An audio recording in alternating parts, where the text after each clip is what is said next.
Ulongwe musala, papa, ulongwe.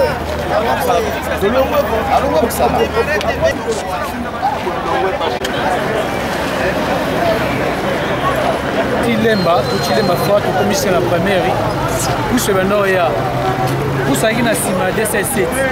Il y a deux là quand chauffeur bana kana kuma déjà mabeka. Le chauffeur transfert là kuma mabe. Là tu me tapouche. Là pour ça qui n'a bien, qui n'a pas dit. Il y a 4 points cité. Il y a côté mabe, alors bana kana kuma déjà mabe.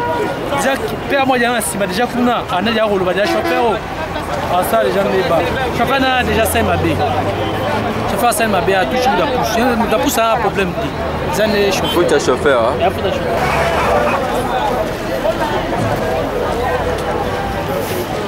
Ben, on a vu ça, tout y va, tout y va, doit pousser,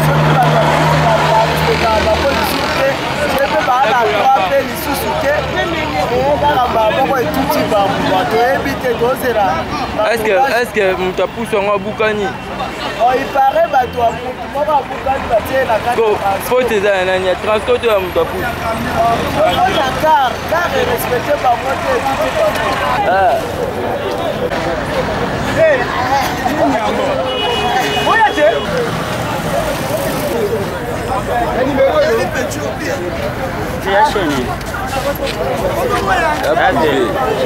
F